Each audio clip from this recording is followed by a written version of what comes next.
welcome back to a new video game analysis.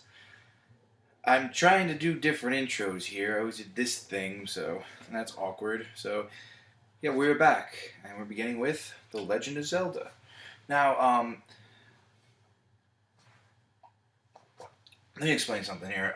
Yes, this is much longer than the typical VGAB video, but here's the thing.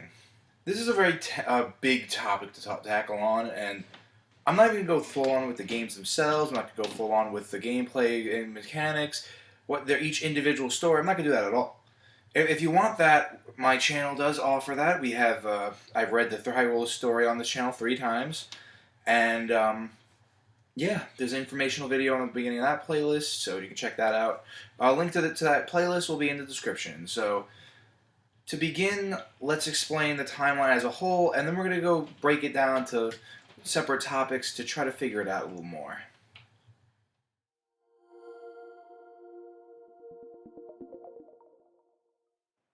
What a perfect image to use for the book, because you have the 3 goddesses in the circle and the sage symbols around, crests around it. Yes, so we have the chronology of the history of Hyrule. Now, I've talked about this in the past, but it's a big deal that this timeline came out. It was a huge deal. When it was announced in Japan, I got all over the internet because this is a big deal. And I went over this in the past. We talked about this a little bit before, and especially if you saw my Hyrule story read-throughs, you know my feelings about all of this. But let me just cut short and sweet. Here's how the timeline works. There was one initial timeline that began everything. The beginning of the land, the existence of it all, and then the cycle of rebirth in the Triforce. And then it's split off into 3 segments based off Ocarina of Time itself. Now I'm going to explain my feelings about why that is when we get to that. But for now, just know that it's interesting how it's put down. I don't want to sound like a but I really am. I don't want to sound cynical, but I really do not like people who just have to be so against this. Because personally, I feel like it's just a bunch of timeline theorists that didn't get what they want, so they're angry with that. And I think it's great that I think timeline theorists should really be focusing more on where a future installment would be placed in the timeline, where they think a good place for it is. Because rather than just saying, there's a hole here, and there's a hole there, and this isn't right, and this isn't consistent, then why don't you come up with ideas to make it that way? Nintendo got themselves a gold mine here. The fact that we have a timeline now for The Legend of Zelda's history, which is something people wanted so badly, it leaves opportunity. We have these timeline segments in which we can expand on. We can take a look. I would like to see how Ganondorf flooded Hyrule. Maybe we can make a game on that. I would like to see the Civil War that before Ocarina of Time. Maybe we can see that. It's all really interesting. And the fact that we're not really even paying mind to this, it's pretty upsetting.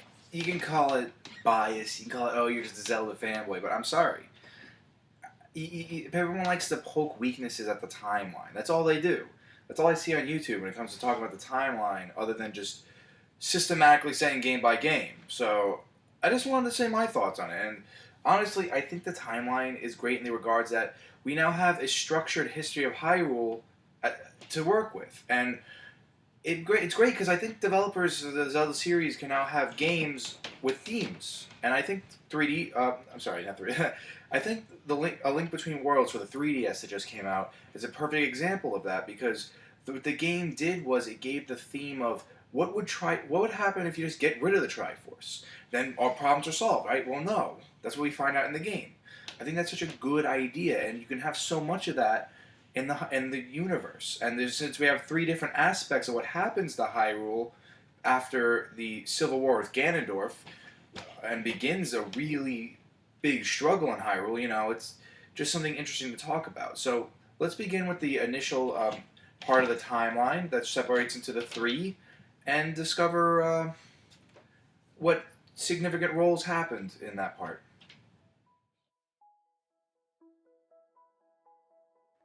Here's a theme with the first segment of the time I find very fascinating.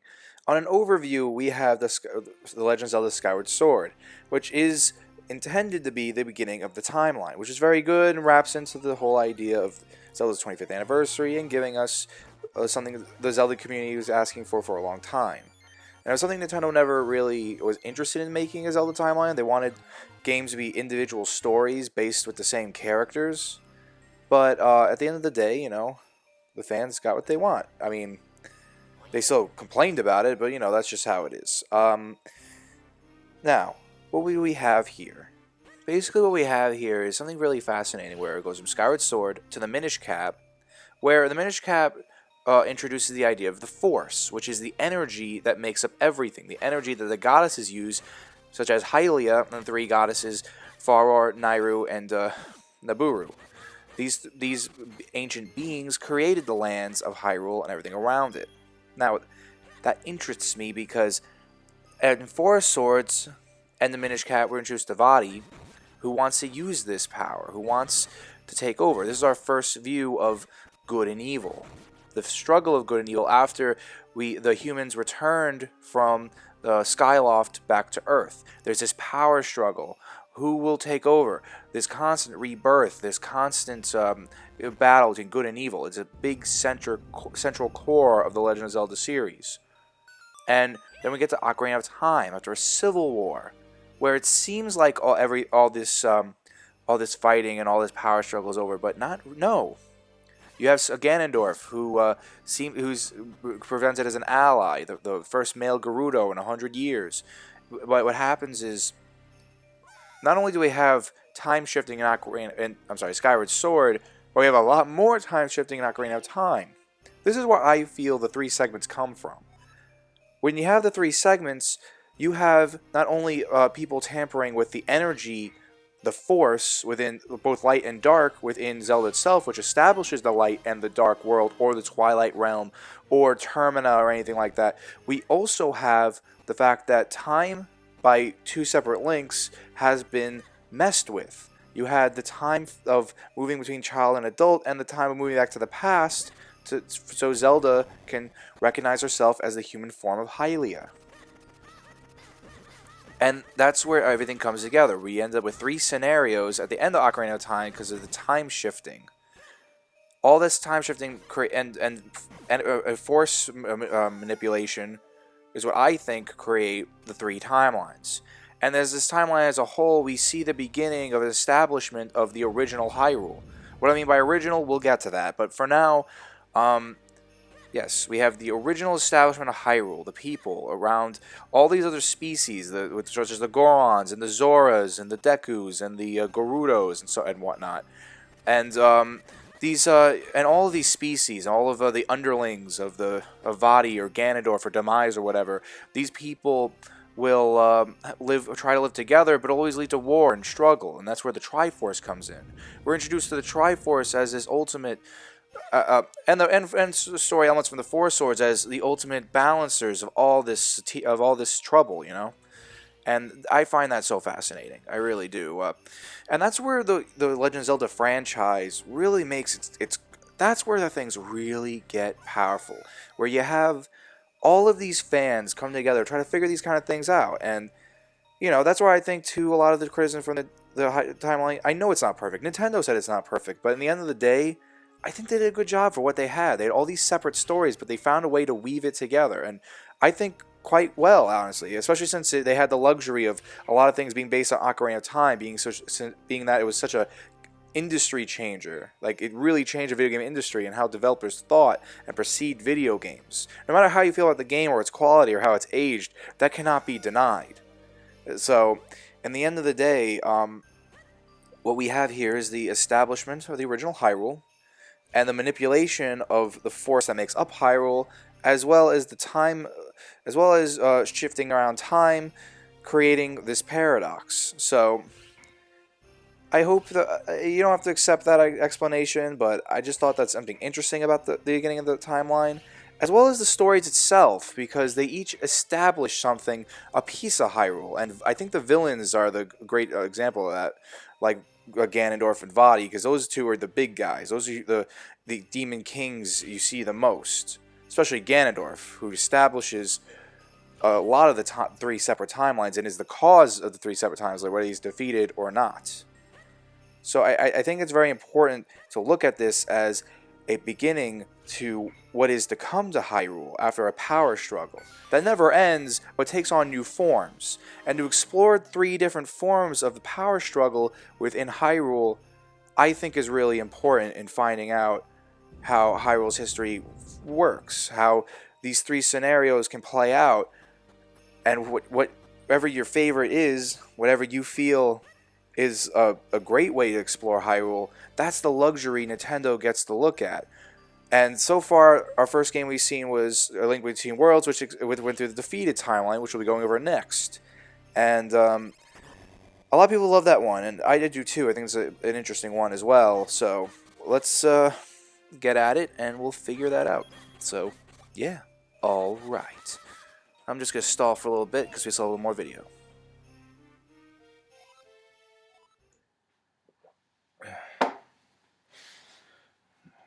What's great about the history of Hyrule is it is not set in, set in stone, which is why we would have inconsistencies like from Twilight Princess. And I'm probably going to mention that when we get to the second timeline segment we'll be discussing. But just know that now we have a distinguishing split of the timeline, and not only that, but there are separate worlds within Hyrule as a magical goddess land it is, And to continue that off, we're going to begin our first timeline where in Ocarina of Time, Link is defeated at the end and Ganondorf reigns supreme, thus continuing war in Hyrule.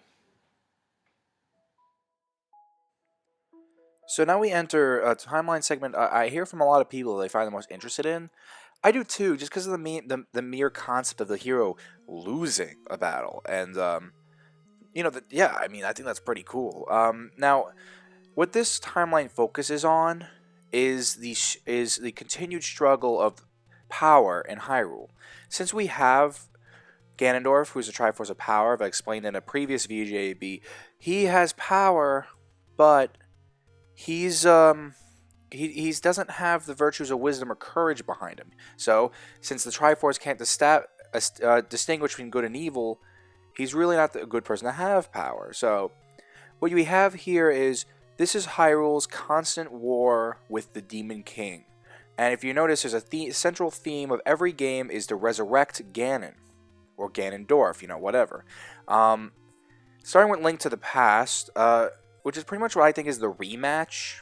And I think that's what's in the intent here, is that Link Past, within this context, even though it came before Ocarina of Time, it's set now, especially with its similar story to Ocarina of Time, as a rematch against the Demon King. Because at this point, Ganondorf is this pig beast, he's demonic, he doesn't have much of a mind anymore. And we also see the establishments of trying to make Link, because a lot of these games are the same Link. This Link, it's a rematch. One Link dies in Ocarina of Time, and years later we have a new Link, a descendant of Link, found by Impa.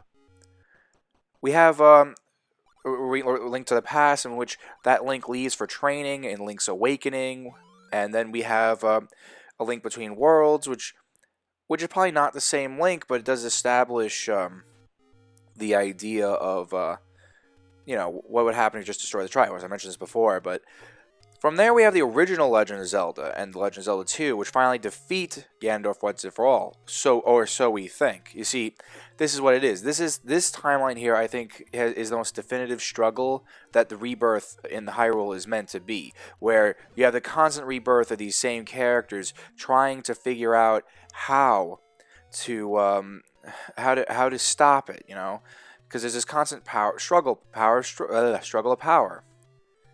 So Link is the size of Hyrule keeps shrinking or largening, and then we have, like, in the Oracle series, we have different realms or different regions of that was probably once Hyrule that now became its own thing, because we don't have a central government. We don't have a Princess Zelda in big power. We have lesser Hyrule in the NES games, and in Zelda 2, after the overall defeat of the rebirth Ganon, we have just Link preventing Ganon from being reborn again while they're trying to rebuild Hyrule. So not only do I think, honestly, that maybe this game could use more of a beginning than Link to the Past, like maybe even more of a look into what would happen after, like a game where Ganondorf has supreme power and the rebellion led by Link even, or the descendant of Link could figure out, And with that, I'm so interested to see what else can come about here. It's like we have the idea of Link being a chosen one, really. I mean, this is the series where you have all these games together are woven in a way where you have Zelda at its core, what it's meant to do. A hero defeats a villain and saves a princess, which is why I think games like Four Swords and Majora's Mask and Wind Waker are good. That's probably why Nintendo wanted those separate stories originally to, just to have a little what's the word? A way to not just to break up the monotony. Because there's constant video games that get bashed for same story over and over and over, and it's something I'm glad the Legend of Zelda is doing. It's something that's really interesting where we have our standard story, but it all began because our hero was defeated. And again, the imprisoning war right on top of Link to the Past, I would like to see that, Just like I would like to see a Civil War game with The Legend of Zelda. Not only would it break things up a lot with this standard storyline, and I'm not saying all these games have the same story, because they absolutely do not, especially the Oracle series and Link's Awakening. But in the end of the day, I would like to see more here, and I would love to see this continue. So so far right now, this is the end of the era of decline. So we'll see what happens afterwards, right? The hero and the villain never end.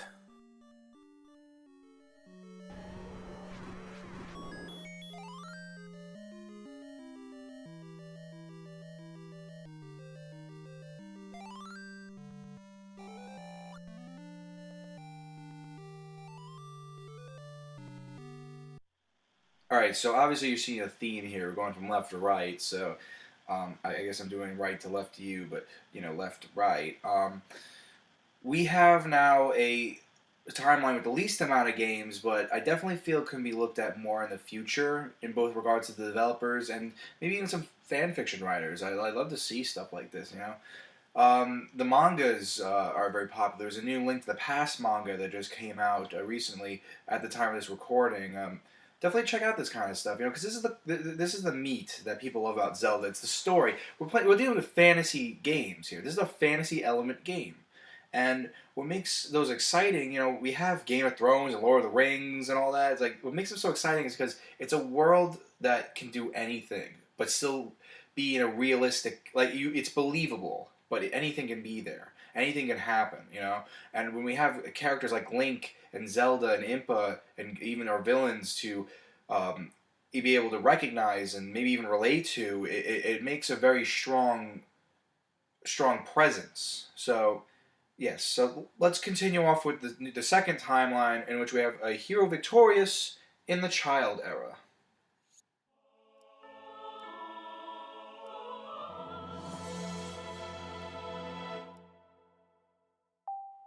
Okay, so at this segment of the timeline, in the end of Ocarina of Time, Link defeats Ganondorf. Now, on this graph here, as you can see, this is the center, put in the center, and I think that's on purpose because basically this follows Ocarina of Time's ending verbatim, where which makes sense because Majora's Mask is a direct sequel to Ocarina of Time, where Zelda brings Link back to the original time he came from before Rauru had him age 7 years. So he can relive his childhood. But at the same time, here, what happens is Zelda, which is part of Ocarina of Time's ending, has him run away to go with the Ocarina of Time. So none of the events in Ocarina of Time could happen at all. So this leads to Link, Ganondorf got taken away. He's gotten arrested because Zelda's word was enough to get him gone, but Link was gone. And in Majora's Mask, we have that whole side thing with Termina. And like with Link to the Past and the Dark World, this is the first example of this timeline's alternate world of the Twilight Realm, which many theorists suggest that there is a lot of links between the Dark World and Twilight Realm.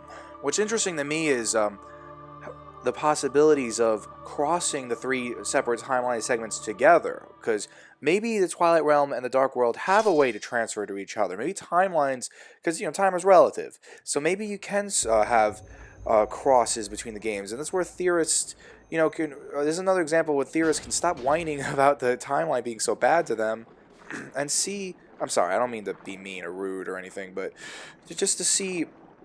There's so much more possibilities for timeline theorists to do than to just say, oh, I think this game will go here, but I still hate the timeline.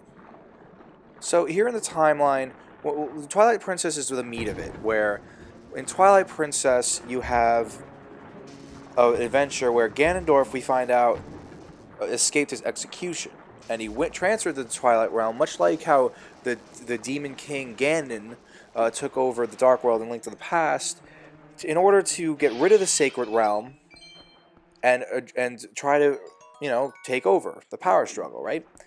Because keep in mind, alternate worlds usually link to the Sacred Realm, which again is all tied up to the Force, whether light or dark, because it cannot be distinguished, as the Triforce demonstrates. See, it all links, Ba-doom, doom, doom, doom.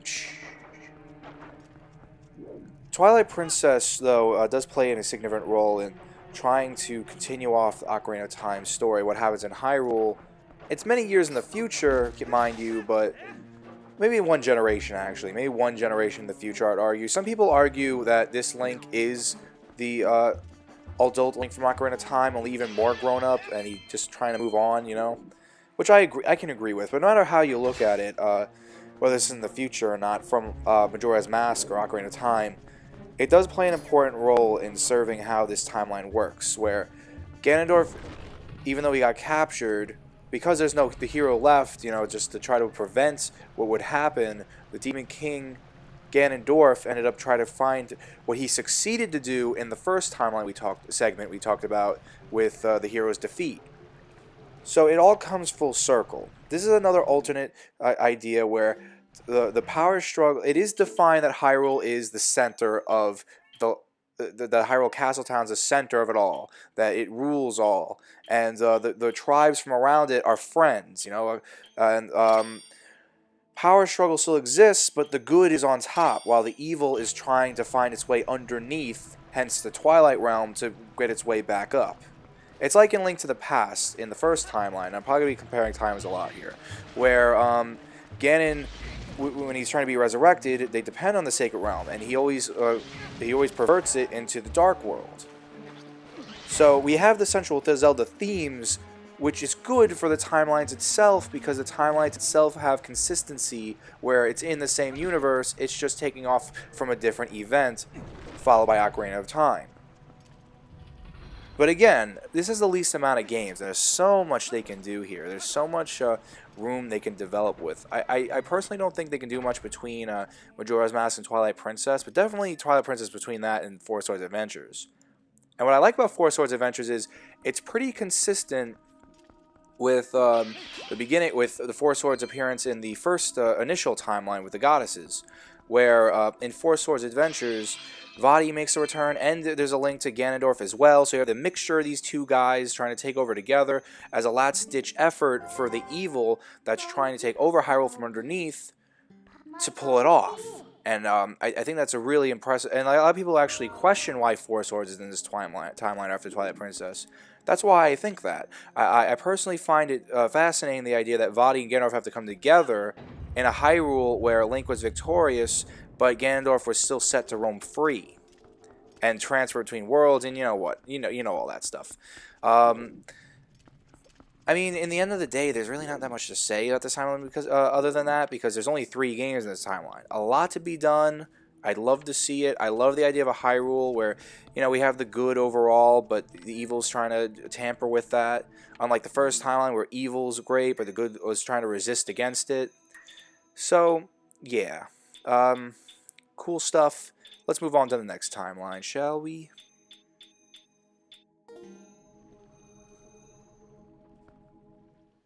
Okay, so here's our final segment of the timeline, where same idea. Link defeats Ganondorf, but this time Link does not run. There's a lot of stories of going back to last time. We have a lot of stories where Twilight Princess. There's a theory that's pretty much confirmed in the Hyrule story, honestly, where the character, the Silver Wolf or the Gold Wolf, whatever it was, that gave you Link new sword moves, was actually Link's descendant because of his left-handedness.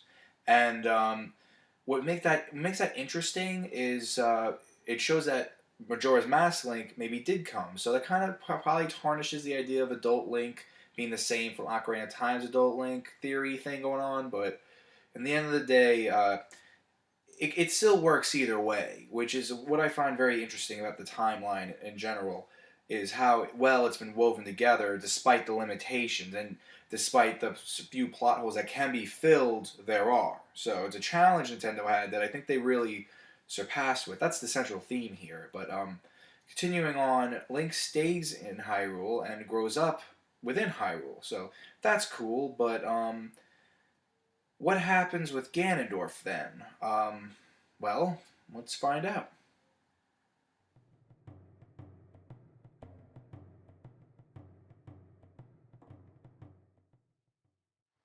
So, like I said before, the history here is not set in stone. In fact, I would like to think of the timeline in the Hyrule story as a historian in our time looking back at this medieval era and trying to piece together in what's going on in this fantasy universe. This is what I think is cool about the Hyrule story as a whole, where you have really written in a way where, yes, there's the developing stuff, but mostly the history of Hyrule is written in a way as if it's actually a history textbook.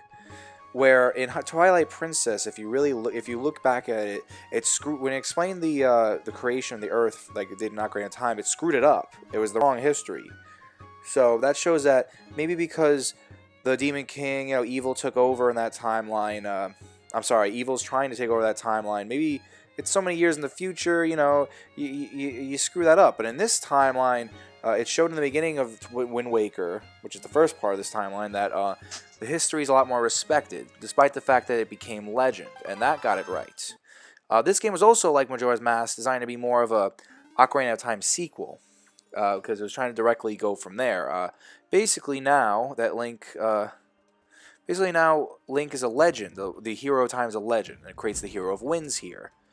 Why do we need a hero winds? We need someone to direct us. Wind's a directing force. It goes north, south, east, west, whatever. And this timeline basically shows what happens when Ganondorf and King Daphnes of Hyrule went head to head with each other, and both of them tried to keep Hyrule by flooding it underwater. Thus, the mountaintops of Hyrule became islands. And that's where Wind Waker comes in. So the whole central theme of this one is looking for a new Hyrule. We lost Hyrule because of the battle power struggle, and we're learning from that. And we're making a new kingdom, which is what happened in Spirit Tracks. But of course, the evil didn't go away. So I would like that explored more in the Legend of Zelda franchise in this timeline. It's actually my favorite timeline of the three, because I find the idea of finding a new Hyrule, trying to move on from the past and the mistakes of war and all the good and evil struggle that became a stalemate. It's interesting to see that, especially with Ganondorf and the King of Hyrule's similar designs in Wind Waker. I think that's more of a visual metaphor of how good and evil are not always that different. They're just at opposite ends, and they're always equal in some way. I know that sounds a little complicated and meta, but it just serves the fact that the old Hyrule that was under war for so long became flooded. And unlike when we were in the skies in Skyloft trying to hide from the problems, now they were sunken underwater. And when we realized at the end of Wind Waker that, maybe we shouldn't be focusing so much on the past, but trying to move on to the future. Which is shown in the new crest you find in Spirit Tracks for the Hylian royal family. There's not even mention of the Triforce, really. I mean, Triforce was in the Wind Waker, but it seemed in Phantom Hourglass and Spirit Tracks that it was ultimately moved on from. It'll always be remembered, but still, there's something to remember about it. So we have this. So again, this timeline is lacking in the games, unlike the defeated timeline. In fact, now that I'm looking at it, I feel like an idiot. There's this equal amount of this one than there is in the other one, and the timeline before this. But again, lots of room to show. Ganondorf gets resurrected, and he's my favorite design of all the Ganondorfs. And he set out to try to undermine Hyrule, trying to take over again. Trying to bring it back from under the water. But no, now we have Link and Zelda, who's also Chetra, my favorite form of Zelda, to, look at that. So after reading The Legend of Zelda a few times, which we see on the channel, and again, link to the playlist below if you're interested in seeing this book as a whole, ultimately, that's how I feel with the timeline. That's what I think of the timeline. That's what I gathered from it. And I think it's a lot smarter than a lot of people that lead on. And I know there's people out there that do like it. I know there's people that don't even mind at all. No one really. It wasn't the biggest deal in the world to me of a Zelda timeline beforehand. But thinking about it, of what I said before in this video, it seems like something Nintendo always wanted to do with the different timeline segments. But, now with the 25th anniversary, our 30th anniversary is next year. Hopefully we'll get a volume 2 of this. I would love that. There's so much Nintendo's doing now to expand. They made their weakness of not having a timeline into a timeline, and they're making their weaknesses of the timeline into a strength. And that's what I think is really cool. Sorry about the longer, lengthier. We'll go back to our 15-minute videos in the next time. And speaking of next time, next week we'll be looking at the culture that came from the amiibos. We had cultures of fandoms, more as is a better term for it. Fandoms have become very popular within video games or any IP at all in media. But it's amazing how amiibos caught like wildfire, how popular they are. And I wanted to look at what came from that in the gaming community. So until then, I hope you guys enjoyed this one. It's great to be back. And yeah. It's going to be great.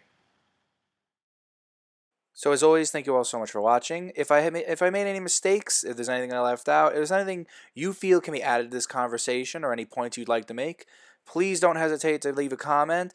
Thank you all for watching again. I'm going to say that another time in my closing. Thank you all so much for watching. I've been Billy, your video game analyzer. Have a good day, good night, whenever you're watching this.